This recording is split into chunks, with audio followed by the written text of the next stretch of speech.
मुबारक अतर साहब हैं जी, और इनके और भी हमारे बहुत सारे ऐसे दोस्त हैं, साथी हैं, जिनसे हम बहुत कुछ सीखते हैं, बहुत कुछ हमें सीखने को मिलता है चावल के हवाले से। ख़ास करके जैसे किसी को हम बोलते हैं कि इसने पीएचडी की हुई है, शायद उससे भी कोई डिग्री है, तो मैं उसके ऊपर भी उनको खराज तहसीन पेश करता हूँ जी, बहुत अच्छा है।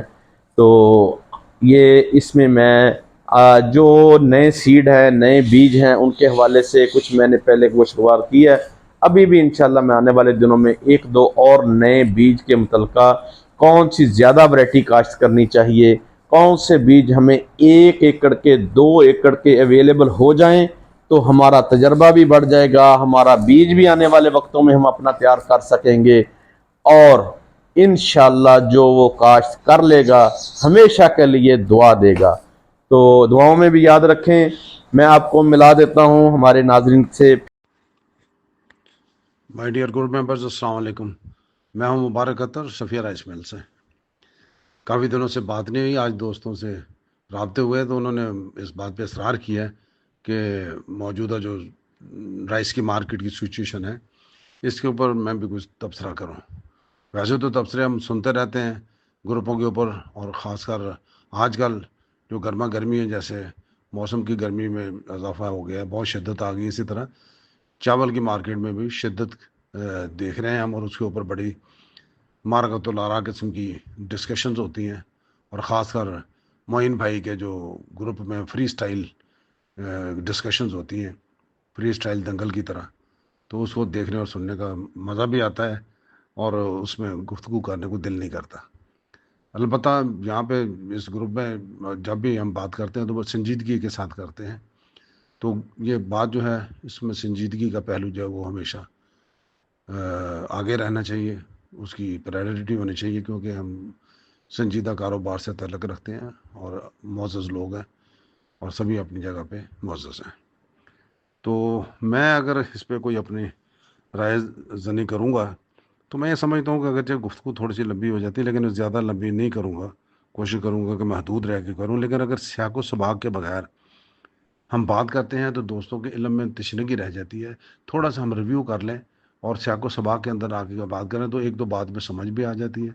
दूसरी जो बंदा बात करता है उसके अंदर वो कन्विंसिंग पावर आ जाती है, इंसान उसको कायल करता है, दिल कबूल करता है, ज़हन कबूल करता है कि ये जो बात होती है इसके अंदर ये बात एवं हवा में या अंदाजे के साथ या तखमीने के साथ या अपने दिल की मर्ज़ी के साथ नहीं की जा रही, बल्कि ये हक़ाइक़ और बुनियाद, जिन बुनियादों के ऊपर जिन हक़ाइक़ को मद्देनज़र रख के की जा रही है वो क्या है।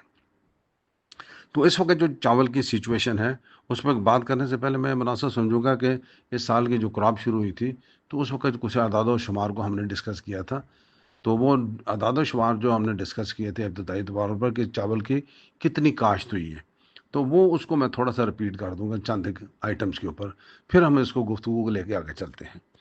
तो सबसे पहले तो मैं आता हूँ कि जब हमने सीज़न का आगाज़ किया था तो उस वक्त सुपर बासमती के अदाद व शुमार जब हमने देखे तो पंजाब में उसकी 2,65,000 एकड़ जो थी वो सोइंग कम हुई थी, काश्त कम हुई थी सुपर बासमती के सिलसिले में, यानी कि बहुत ज़्यादा डिप्रेशन आ गया था उसके अंदर। इसी तरह 11-21 जो थी उसमें 3,19,000 एकड़ की कमी आ गई थी। और अलबत्ता किसान बासमती या 1509, 16, 92, 18, 47 सब मिला के ये 2,70,000 एकड़ जो है इसका इजाफा हुआ था। तो ये 2,70,000 एकड़ का इजाफा और 3,19,000 एकड़ की कमी, अगर दोनों को आप टैली कर रहे हैं तो इसमें तकरीबन 11 की 1509 का एक ग्रुप अगर बना लिया जाए, जो कि बन जाता है ऑटोमेटिकली, मिल मिल आ जाती हैं आपस में, तो इसमें तकरीबन 50,000 एकड़ की पिछले साल की निस्बत कमी थी। अलबत्ता उससे पिछले साल की निस्बत ज़्यादा थी। ठीक है जी।